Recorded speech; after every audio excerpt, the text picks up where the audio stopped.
Hello and welcome to the newest episode of On That Note with Parker Whirling. Today's guest is an indie pop singer-songwriter, multi-instrumentalist, and producer based in Atlanta, Georgia. He just released his debut album, Nightlife, on Spotify, Bandcamp, and wherever you stream your music. Before we get started, please make sure to like and subscribe to this podcast on Spotify, Apple Podcasts, and YouTube. And on that note, please welcome Violet Twin. Well, I'm sitting here with Ron Harris, aka Violet Twin. I want to congratulate you on releasing your debut album, Nightlife, which came out April 2nd. I'm impressed because you recorded everything by yourself, maybe except for some drum parts, but you wrote, recorded, produced, did everything here in your home studio. It's a great indie pop record. One, how does it feel to have out? And two, I wanted to ask you about some of the rewards and maybe challenges of, wearing all these hats and doing all of these tasks on your own. Yeah, it honestly feels a bit weird. I feel like that's a pretty general response, like for most, because it's like this, like, it's just a culmination of like a lot of work, but then like also like a sliver of like who you were when you were making it.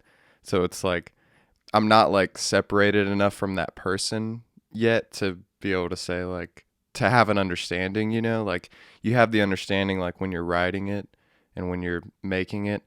But then like once you put it out, you're like, okay, like, I don't know, like a year from now, I'd be able to tell you better, like, who that person was, like extrapolate more. But yeah, it just feels weird right now, but it's fun. It's nice. Like I'm really happy that it's out, and it was kind of like, it was basically like a year and a half worth of work, so like it's a good like release to just, I don't know, just kind of put a cap on it, and like keep it moving.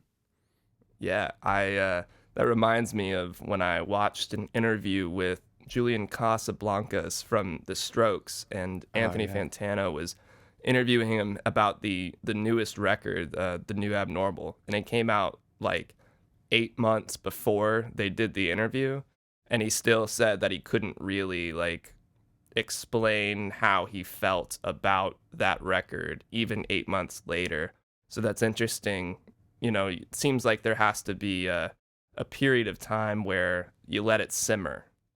Yeah, it's kind of like an argument, like when you're like arguing with someone or something, and like you feel very passionately about everything you're saying in the moment, and then like maybe like a couple of days later, like, hey, I did say that, but actually I really meant this, and like you're able to like take a step from it.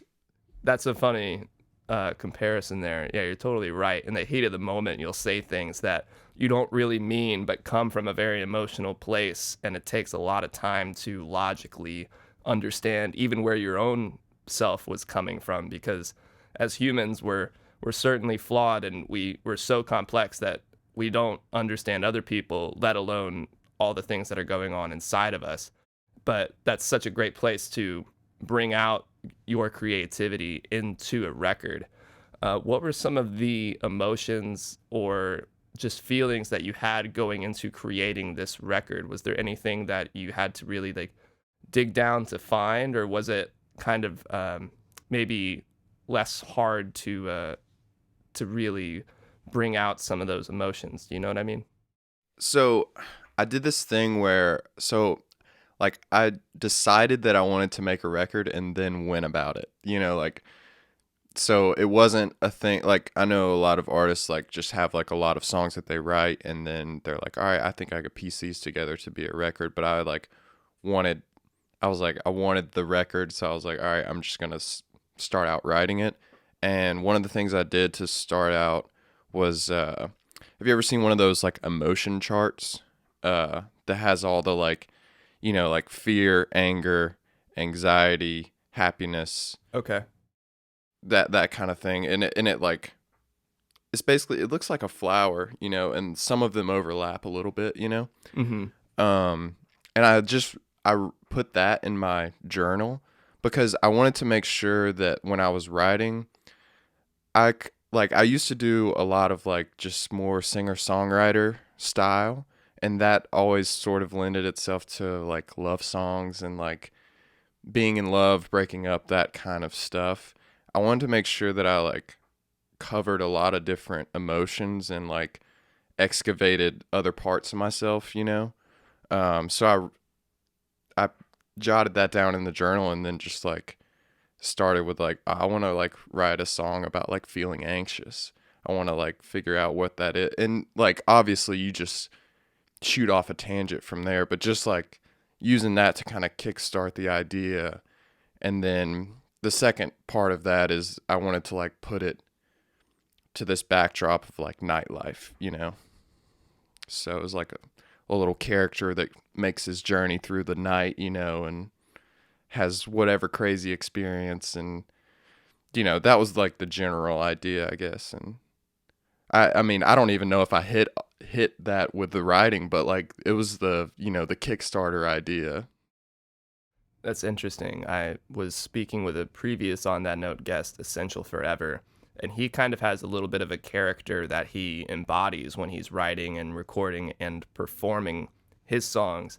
And you don't necessarily have to go to such lengths as creating a character, but like you're saying, giving yourself a backdrop to work with can make the writing process a little bit smoother, or just you get your out of your way a little bit. And that's interesting to say that, you know, you took that evolution from more broad emotions like sadness or happiness or in love, and then went a little bit deeper and say, okay, now I'm experiencing some anxiety. You know, I didn't really experience what anxiety was probably until a few years ago, so I don't think I could have really even, you know, had the proper vocabulary to expand on that. But as we get older, you do have those experiences that you can delve into, and it only makes sense to evolve and try to create art that comes from an emotional place, but also a place that you can discover a lot about yourself. And I'm sure you discovered a lot about the recording process itself. What Oh, was yeah. what were some of the challenges that come with doing everything yourself in a home studio? You know, you're not going to a studio. You don't have an engineer next to you that's gonna, you know, necessarily get all these things done that you don't know how to do. Yeah. I really enjoy the like trial and error.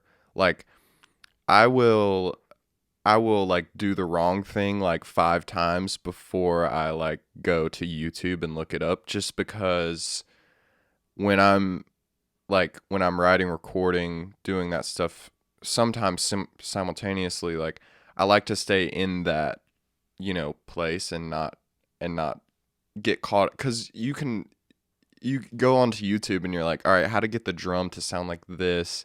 And then before you know it, like you spend like 2 hours and you're out of that place where your creativity was coming from. You're just like, you're in your analytical brain, you know? And then like all of a sudden everything sounds like shit, you know? um, so yeah, I mean, I enjoy the trial and error, and, you know, I have like a general, like I've made a couple other, you know, releases, one album and then some singles just like under my own name. And like I don't know, I like doing it myself, but it is challenging, but the reward at the end of that is like I've like taken it from start to finish, you know, and I can like really know what everything is, and like I know all the parts of the engine, you know. Yeah, and what's funny about that is you do get the satisfaction of knowing you did it all yourself, but you also have to deal with the shit that's like, oh god, I could have made that better. Like there's no one else to Yeah. blame. It's all on you. Yeah. Yeah, for sure. For sure. Yeah, that's a definite point of anxiety, and like, you know, I live here with my girlfriend and I'm always like I'll just play her like stuff, and I'm like I play it for her, not even to get a reaction, but just like, you know, like when you play something for someone, you know whether it's good or not, you know, without Yeah. even seeing their reaction. You're just like, you know what? I wish I wasn't even playing this for you right now Oh because, yeah. you know, 100%.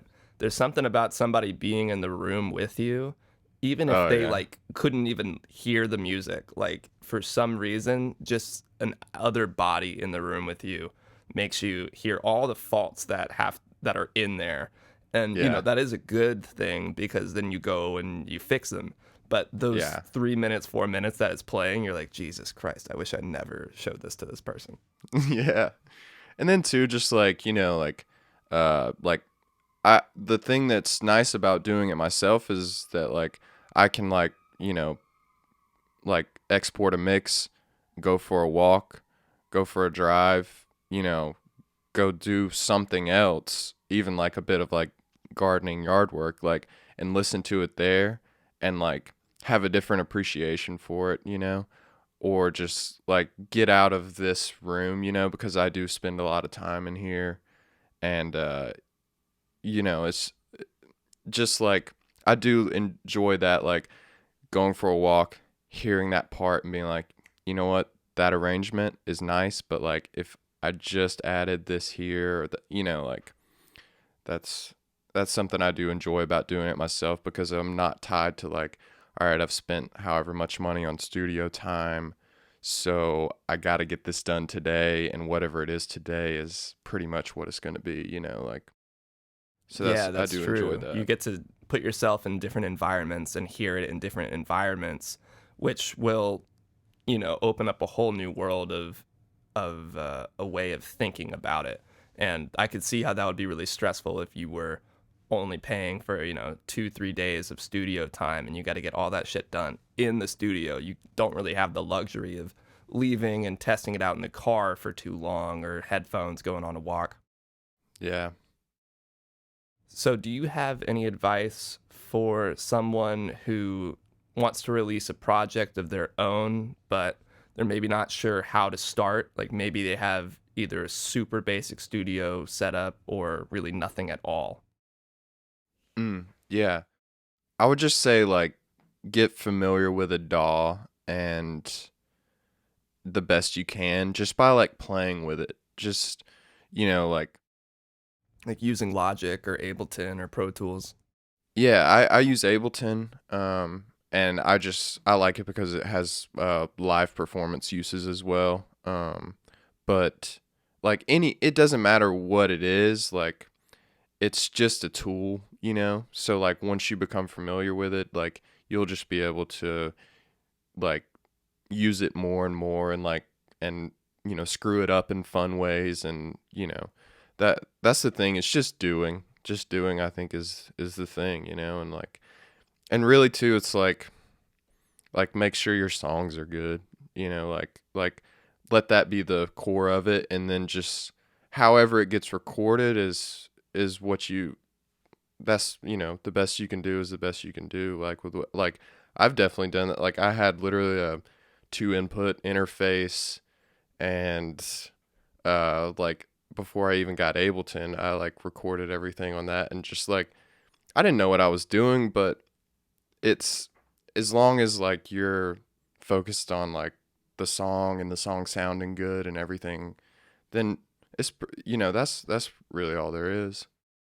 You can't be afraid of failure either. You have to be willing No. to be a beginner at something and just enjoy the ride of the experience of getting better. And at the end of the day, if you have taste, like if your taste is there and you want to make something that's good regardless of the recording, you'll figure out the recording process. Yeah. Yeah, you will.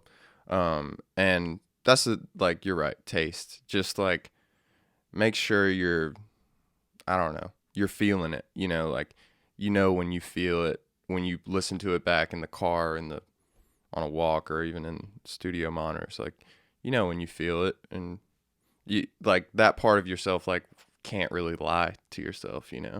Right. So you've constructed your whole home studio here. What are some of the key important items or just something that's important to think about when somebody is creating their home studio? I mean, like I still use this Focusrite interface. I think it's 6 inputs and 8 outputs. That's you know, still pretty basic thing. Like I don't have a big board or anything, but that's also because I do think like when I record, I like do the like Jeff Lynne style thing where I'm just doing one thing at a time. I got a pretty cool. I'm a guitar player first, so for this record, I was like, all right, I want to get some good bass tracks. I demoed all the bass on synthesizer, um, and I was like, all right, I need to get the bass going. So I got this little short scale bass that just like kind of fit my hands a little perfectly. I don't really have big hands or anything, but yeah, that was pretty. It's just like you just start with what you have and like piece things together. There's no like real like secret piece of equipment that really helped this. I mean, this mic was nice to get the vocals down and stuff, but yeah, that's stuff that you just find along the way, I think. And it sounds like a, a pretty important thing to keep in mind is you don't necessarily need thousands and thousands of dollars worth of equipment to create, an indie pop album like you have. Like you've got that nice Shure microphone, SM7B. We were talking about it right before we started, but I mean Yeah. that's probably not more than 350, maybe 400, and Yeah. that's like a nice thing. You don't need something like that. I got away with a really cheap microphone for a long time. It really is about the ear, not the gear, as they say. Yeah. Yeah. That's a good saying. Yeah. For I need sure. that And laminated. like gear's fun too though. I mean, like like I have a little couple pieces of outboard gear here that like we're using in the live setup just for fun really, but like that stuff is like secondary. Just start with what you have, I think is the best way to go. Exactly. You got to start somewhere. Yeah. And I do want to ask about the album cover because it was created by a member of Rugin, who I had on the show a few months ago. I That's think his right. name is Riley, at Rydog. Ryan Miller. Ryan Miller. Damn it. Sorry, Yeah. Ryan. No, yeah.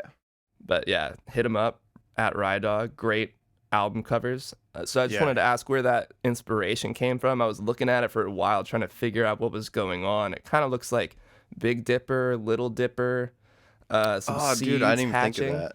No, okay, well, maybe I'm reading So too much into it, but that is kind of what it looked like to me.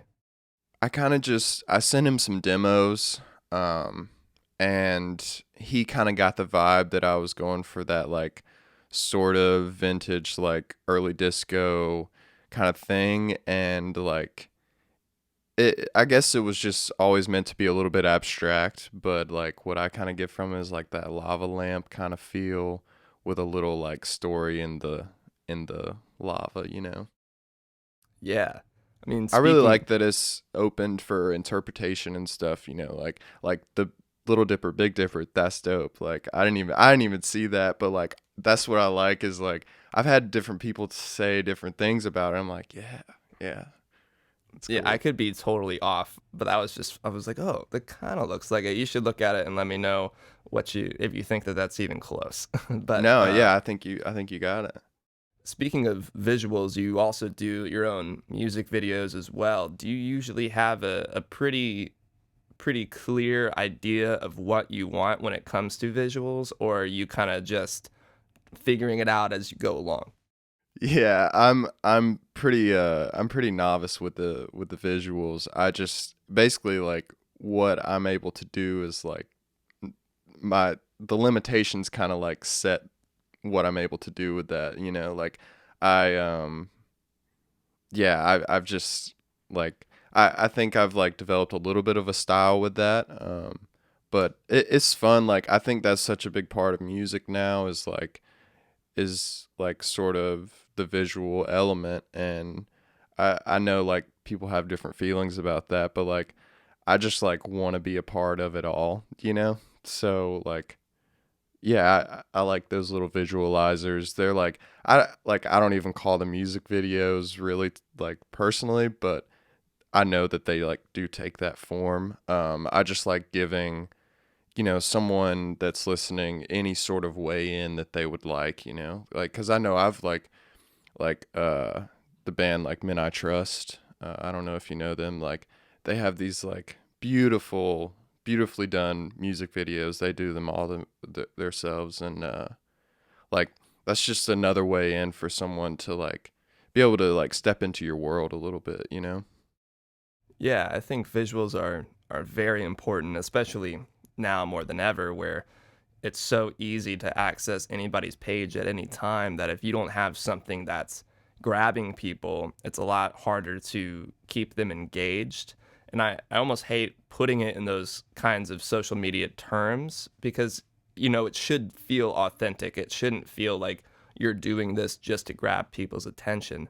And it reminds me of a quote that Jack White said once about he doesn't like the idea or didn't like the idea of like album covers. He's like, I wish I could just put out an album with nothing on it and people will listen to it. Like I would, Tony Right. Bennett or whoever, these older people didn't have to worry as much about album covers as they do now. And I think that's true, but it's also like, isn't that part of the fun, creating a world that Yeah. somebody can step into?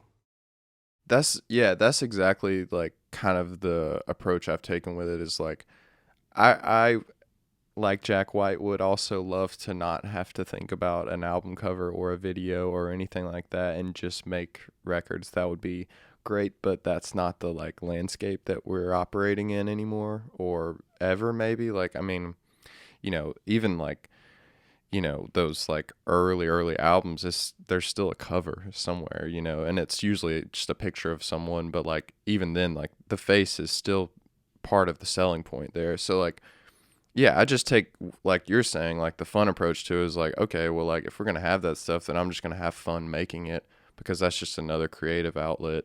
And yeah, I mean it's like those videos I've made and stuff like they're not like anything revolutionary, but they were fun to make, and I think like they represent the like fun nature of the music. So yeah, Yeah, and people, they know when you're having fun. They can feel that, if it looks like it's labored over for other people, that's going to come out through the art. And if you're just having fun doing it, people will subconsciously pick up on that, and then it's fun. Like, makes me think about the new Bruno Mars Anderson Paak music video. It's so simple. They're just playing in the studio. They got cute girls in the booth, like, and they're just having so much fun. And it's one of my favorite music videos I've seen in a long time because it's just like joyous. You watch it and you can't help but smile. And I mean, of course, there was a lot of effort put into that because it looks stunning. But the concept isn't exactly anything crazy or revolutionary, but the fun right. really comes through. Yeah, dude, I love that music video, man, and I agree with everything you just said. Yeah, it's so amazing. Yeah, Well, that's going to take us over to the last five here, where I'm just going to ask you five quick questions and we'll be done, man. cool. All right, number one is in the studio or playing live. I'd have to say in the studio just because that's where like most of my experience is right now. I've done some fun live stuff and we're going to get some stuff going for Violet Twin live here this summer in the fall. Yeah, go ahead and shout out where you're going to be playing and when. Yeah, so next month we're gonna I don't know when this comes out, but in May 21st we'll be in Macon at JBA.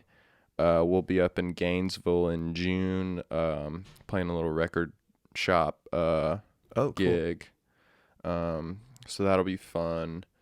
But yeah, like in the studio, like I love it, man.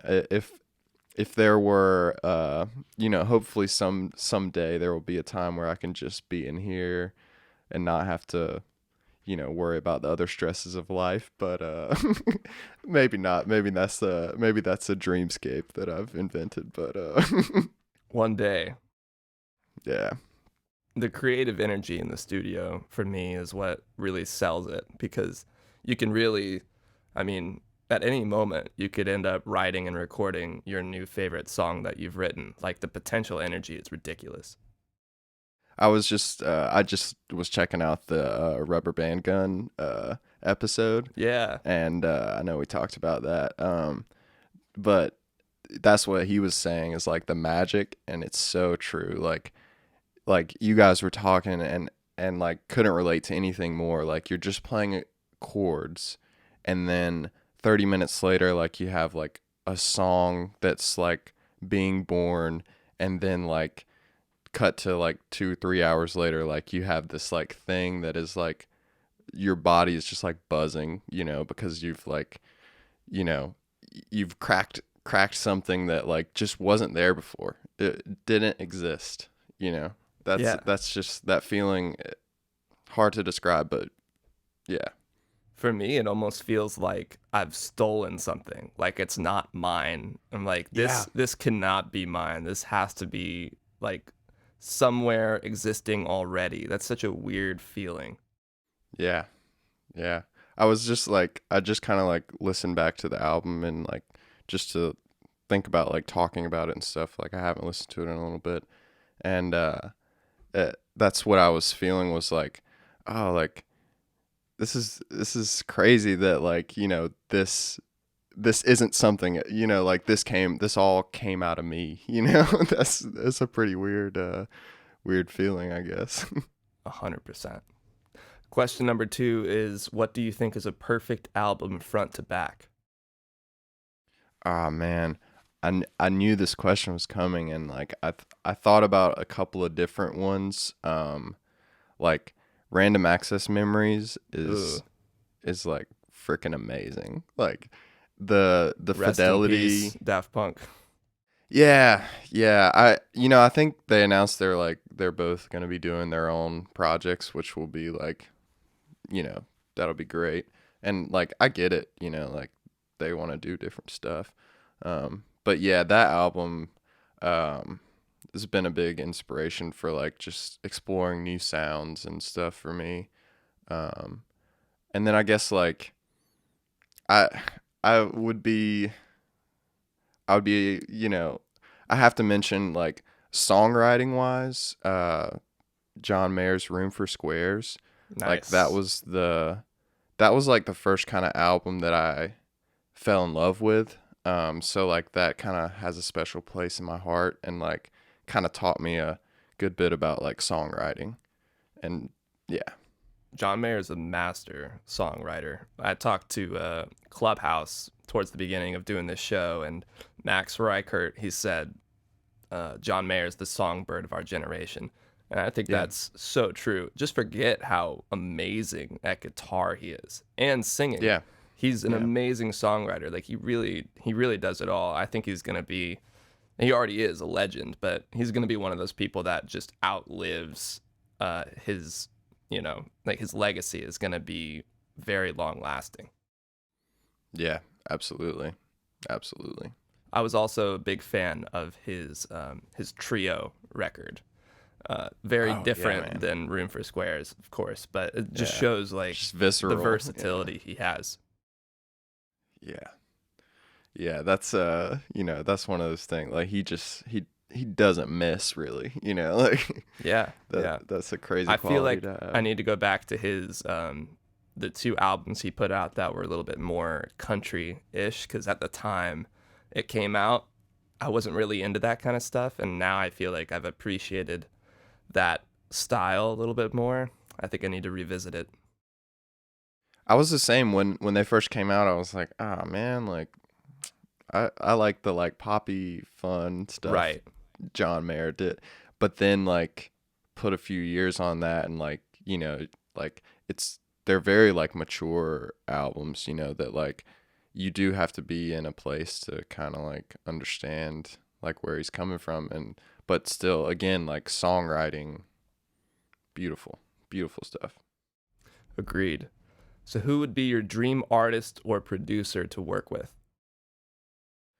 Um Probably like if we're just saying like dream, and I'm like really, Oh you yeah. know, High just as it can putting go. I w- Bon Iver, like I just love all the creativity that he puts forth in all of his records, and like that's something I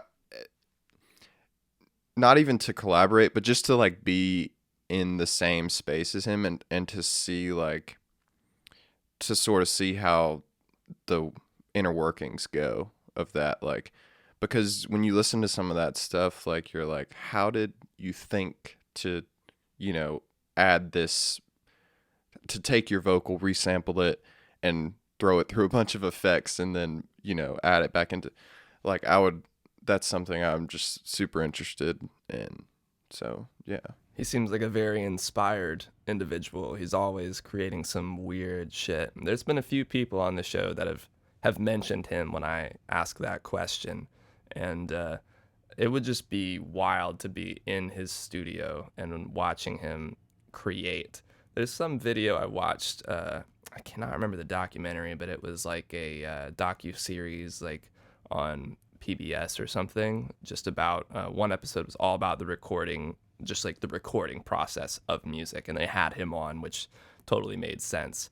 I Yeah. personally love 22 a million, which, I mean, I think that Yeah, might be a man. little divisive in the community, but I'm also not a big, like, I'm not a Bon Iver stan. I think he's awesome, Yeah. but like when it comes to music, I'm not throwing him on all the time. But I do think that record was like wildly innovative and probably maybe a little ahead of its time when it came out. Yeah, I think you're right about that. I heard like an interview of him talking about that record, and basically like him and the engineer, like, they basically wanted it to sound like it was like a cassette that had been like found like on a street or on a, like, and when I listened back to it after hearing that, I was like, holy shit, like that makes sense, cuz there's all those like warbles and like, Mm-hmm. you know, like little cuts and skips and things that happen, that like when you're listening to it, you're like, okay, like kind of sounds like this was done for a reason, but you can't really derive that. But once I heard that explanation, I was like, that's really creative to think about, like, you know, like this being like a found thing, you know? Yeah, it's a really This, cool framework to work within. And it's yeah. crazy to think that's the same guy who did Forever for Emma forever ago. Yeah. Yeah. Just so Oh, different, those I projects. always love artists that do that though, like John Mayer, like Bon Iver, you know, those types of artists that like have like an arc of progression through different things. I think that's cool. That's something that I kind of want to do in my career, if I can call it that. Is like keep reinventing, because you want to, like, that's the fun part of it to me, I guess. Yeah, staying the same is not fun. Like I think of Radiohead when you think of that. Like OK Computer to Yeah, Kid A was one of the exactly. craziest differences between albums, like arguably ever. And half their fans hated them for it. You know, it was not an Yeah. easy thing for them to do. That's what's crazy to me is like once you get to that point, you have to be able to sacrifice a part of your audience who wishes you would just create the same thing over and over again for, you know, for a legacy. Yeah. Yeah. Yeah, So it's just, yeah, go ahead. I was just gonna ask, what's on your musical rotation right now? Um, so I've been listening to Phoenix's album United. I think it's like from 2000. It's their first album. Yeah, yeah, that's Um, got I can't remember the hit on it, but it's really good. yeah. And Sugar at the Gate by Tops. Oh, okay. Yeah, Tops has some good songs, but I don't remember which one that is. Yeah, it's the uh check them out. They're both like great albums front to back. Just like easy listening, and Yeah, like that Phoenix album just has so many, like, they have this song on there that's like I think it's something called like a country disco, but like the first half of the song is this like really weird like country song that like evolves into this little disco number, which is just cool. Like, I love finding stuff like that. they're one of the better live acts I've ever seen. I saw them at the Tabernacle, and they killed it. Like the musicianship that they have is ridiculous, and I mean, it sounds like the record when you see them live. And Thomas Headland. I don't think that's his name. That might be the drummer, but whoever the singer is was he like stage dove and just went a whole lap around the audience while they were singing Entertainment, the finale. It was incredible. Oh yeah, that's dope. If I Ever Feel Better is that hit from that record. I just remembered it. What is it? The hit from that Phoenix album, If I Ever Feel Better. That's right. If I Ever Feel Better. Yeah. That's a great It song. just came it's funny to me, how sorry. it took them that song is huge. I'm sure they were probably bigger in France, but it took to 1901 for anybody in America to know who they were. Yeah. Which is also a great song. Yeah, I love them. All right, the final question here is, what is the next piece of equipment on your wish list? No budget. Yeah, probably. I've been looking at a lot of different vintage microphones, but that's probably amps. I would like to just no budget. I'm a person that would like to get 5 different cheaper amps than one really expensive amp, because there's just little qualities that you can get out of all of them. Interesting. I never thought about it like that. That's cool. Yeah. Just having different options. All guitar amps or for bass maybe? Yeah, bass, even keyboard amps and stuff, I don't know, just anything weird that could give character to something that otherwise didn't, Right. I've just been doing a lot of research into more I guess vintage recording, everything going through an amp, through a microphone, through a board, the quality character that you can get from that. Because I guess the reason that's my answer is because I mostly just record everything straight into the DAW, and then right.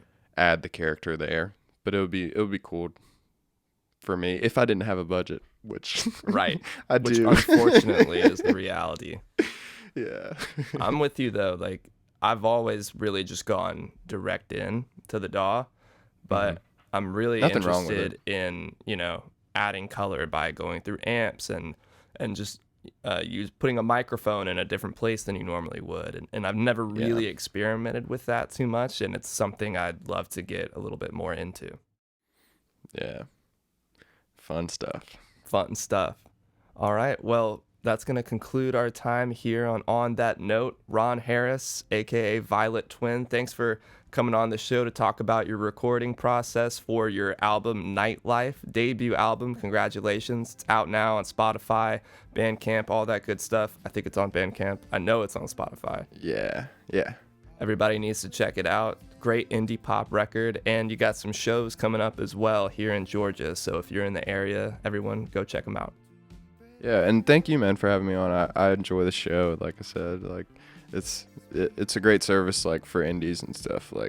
And I know you're indie yourself, so you completely understand that. And I enjoy your interviews and great stuff, man. Well, thank you. I appreciate you supporting the podcast, and it's truly a joy for me to be able to not only just help certain people maybe get a little bit more exposure, but it's helpful for me to be able to bounce ideas off of smart, intelligent, and creative people such as yourself. So it's very much just as much a service for me. That's awesome, man. All right, well, great talking to you, man, and I'm sure we'll talk soon. I'm sure we will. Thanks again, Ron. Violet Twin, I'll talk to you later. See you, man. See you, dude. Bye. Bye. Thank you again for joining me for another episode of On That Note with Parker Whirling. If you haven't yet, please make sure to like and subscribe on YouTube and Apple Podcasts, and you can even leave a comment down below to let me know who you're listening to. On that note, I'll see you guys next time.